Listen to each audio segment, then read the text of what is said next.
నియోజకవర్గ అభివృద్ధికి 350 కోట్ల నిధులు కేటాయించి వాటి శంకుస్థాపన కార్యక్రమం చేపట్టడం జరుగుతుందని, మండలం నుంచి సుమారు 2000 మంది వరకు తరలి వెళ్లడం జరుగుతుందని, ముఖ్యమంత్రి పర్యటనను విజయవంతం చేయాలని పిలుపునిచ్చారు. గత 10 సంవత్సరాల పాలనలో ఉమ్మడి ఆంధ్రప్రదేశ్ లో కానీ, తెలంగాణ రాష్ట్ర ఏర్పాటు అయ్యాక కానీ ఏ ముఖ్యమంత్రి కూడా ఏడుపాయల వనదుర్గా భవానీ మాతను దర్శించుకోలేదని, ఎన్నికల సమయంలో ఇచ్చిన మాట ప్రకారం రాష్ట్ర ముఖ్యమంత్రి రేవంత్ రెడ్డి రావడం జరుగుతుందన్నారు. ఈ కార్యక్రమంలో కాంగ్రెస్ పార్టీ మండల అధ్యక్షుడు సానా సత్యనారాయణ, ఎంపీటీసీలపురం మండల మాజీ అధ్యక్షుడు శివకుమార్, స్థానిక తాజా మాజీ సర్పంచ్ రాజిరెడ్డి, కాంగ్రెస్ పార్టీ మండల ప్రధాన కార్యదర్శి సిద్దిరాములు, చిరంజీవి, చిట్కుల శంకరయ్య, రమేష్ గౌడ్, మోహన్ నాయక్, రాజాసింగ్, అక్బర్, చందు, రాజ్ కుమార్ గౌడ్ తదితరులు పాల్గొన్నారు. ఎన్నడూ లేని విధంగా మెదక్ నియోజకవర్గం అభివృద్ధి కోసం 350 కోట్ల నిధులు కేటాయించడం జరిగిందని, నియోజకవర్గ అభివృద్ధిలో భాగంగా మెదక్ జిల్లా కేంద్రంలోని సిఎస్ఐ చర్చి ఏడుపాయల వనదుర్గా భవానీ మాత దేవాలయ అభివృద్ధి కోసం 60 కోట్ల నిధులు కేటాయించడంతో ఈ నెల 25వ తేదీన మెదక్ జిల్లా పర్యటనలో భాగంగా రాష్ట్ర ముఖ్యమంత్రి రేవంత్ రెడ్డి కార్యక్రమాన్ని విజయవంతం చేయాలని చినశంకరంపేట తాజా మాజీ సర్పంచ్ రాజిరెడ్డి, కాంగ్రెస్ పార్టీ మండల అధ్యక్షులు సత్యనారాయణ, మండల ప్రధాన కార్యదర్శి సిద్దిరాములు తెలిపారు. చినశంకరంపేట మండల కేంద్రంలో కాంగ్రెస్ పార్టీ మండల అధ్యక్షుల సాన సత్యనారాయణ ఆధ్వర్యంలో ముఖ్య కార్యకర్తల సమావేశం నిర్వహించారు.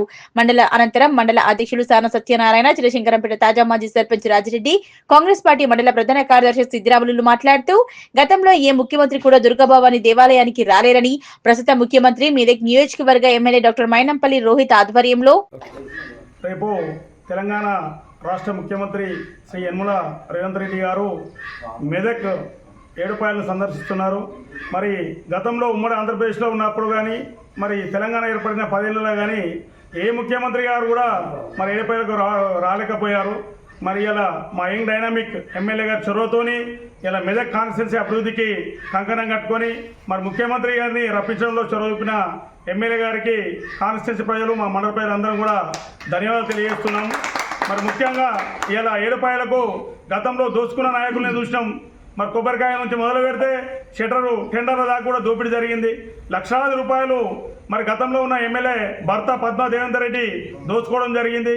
మరి ఇలా 35 కోట్ల రూపాయలు అటు అమ్మవారికి, అలాగనే మరి భారతదేశంలోనే ఎంతో ప్రాచీనమైన మరి యేసుక్రీస్తు ఇక్కడ చర్చి మరి భారతదేశంలో 2వ స్థానం ఉన్నది, మరి ఆసియా ఖండంలో 2వ స్థానంలో ఉన్నది. మరి దానికి కూడా గత ప్రభుత్వాలు ₹1 కూడా కేటాయించాలి. కానీ 100 సంవత్సరాల సెలబ్రేషన్ సందర్భంగా మా ప్రియతమ నాయకుడు మరి ఎమ్మెల్యే గారు, మరి అలాగనే మా డైనామిక్ ముఖ్యమంత్రి గారు 29 కోట్ల రూపాయలు అభివృద్ధికి మరి శంకుస్థాపన చేశారు. అదే కాకుండా మరి భిన్నత్వంలో ఏకత్వంలో అన్ని మతాలను, ఇటు ముస్లింస్ను, అటు క్రైస్తవులను, ఇటు హిందువులను సమప్రాంతంతో చూసి దాదాపుగా రేపు పొద్దుగాల 350 కోట్లతోని కాన్స్టిట్యున్సీ అభివృద్ధికి శంకుస్థాపన చేయడానికి కంకణం కట్టుకున్న యనమల రేవంత్ రెడ్డి ముఖ్యమంత్రి వర్యులకు స్వాగతం, సుస్వాగతం. మరి మా మెదక్ కాన్స్టిట్యున్సీ మరి వెనుకబడ్డ కాన్స్టిట్యున్సీ గతంలో మరి పక్కకే ఉన్న సిద్దిపేట కానీ, గజ్వేల్ కానీ మరి చాలా అభివృద్ధి చెందినాయి. కానీ మా మెదక్ను ఎప్పుడు చూసినా ఎడమ చేతుకు నీళ్ళు వచ్చినట్టు చూశారు. మరి ఈ అభివృద్ధిలో కీలక పాత్ర వహించిన మా డైనామిక్ ఎమ్మెల్యే రోహిత్ బాబుకు ప్రత్యేకంగా ధన్యవాదాలు తెలియజేస్తున్నాను. ఎందుకంటే అతి తక్కువ వయసులోనే మరి యంగ్ డైనామిక్ ఎమ్మెల్యే మరి అతి తక్కువ కాలంలోనే మరి 1 సంవత్సరం కాలంలోనే వందలాది కోట్ల నిధులు తీసుకొచ్చి ముఖ్యమంత్రి గారి చేతులతోని శంకుస్థాపన చేస్తున్నందుకు మా మెదక్ ప్రజలు అందరం కూడా ఆయనకు పేరున ధన్యవాదాలు తెలియజేస్తున్నాము. మరి సుమారుగా శంకరంపేట నుంచి 1000 నుంచి 2000 మందితోని రేపు ముఖ్యమంత్రి గారికి స్వాగతం పలకడానికి వెళ్తున్నాము. ఇందులో ముఖ్యంగా పార్టీ యువ కార్యకర్తలు, మరి ఎన్ఎస్ఎస్ ప్రెసిడెంట్లు అందరూ కూడా కీలక పాత్ర వహించి మనం అందరం కూడా రేపటి ప్రోగ్రాన్ని విజయవంతం చేయవలసిందిగా కోరుకుంటున్నాం. రేపు 25/12/2004 రోజున మన ప్రియతమ ముఖ్యమంత్రి రేవంత్ రెడ్డి గారు మెదక్ రావడం మా కాన్స్టిట్యున్సీ వాళ్ళ అదృష్టంగా భావిస్తున్నాం. మరి మేము ఎంతో అనుకున్నట్టు నిజంగా మేము అదృష్టవంతులం. మరి మీ రాకకు మేము అందరం ఎదురు చూస్తున్నాం సార్.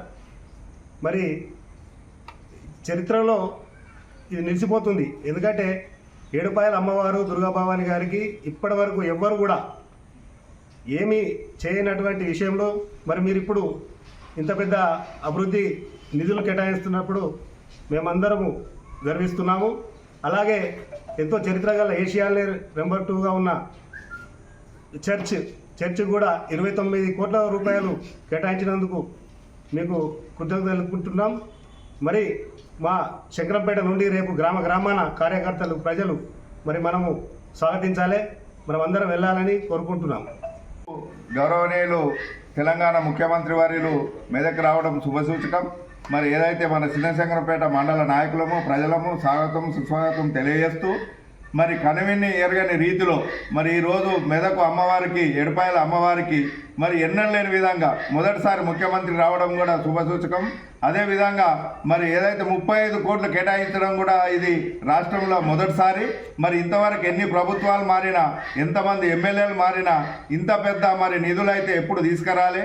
మరి అదేవిధంగా ఏదైతే మన భారతదేశంలో ఆసియా ఖండంలోనే అతిపెద్ద 2వ స్థానంలో ఉన్న చర్చికి కూడా మరి ఏదైతే మన భారత లౌకిక రాజ్యాంగం అన్ని మతాల వాళ్ళు కలిసి ఉండే విధంగా మరి గౌరవనీయులు ముఖ్యమంత్రి గారు దానికి కూడా మరి 29 కోట్లు కేటాయించడం కూడా శుభసూచకం.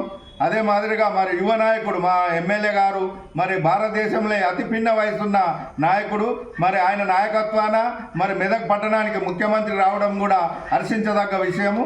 అదేవిధంగా మళ్ళొకసారి ప్రజలందరము ముఖ్యమంత్రి గారి పర్యటనను విజయవంతం చేయాలని మా మండల నాయకులకు ప్రజలను కోరుతూ తెలియజేస్తూ ఉన్నాం.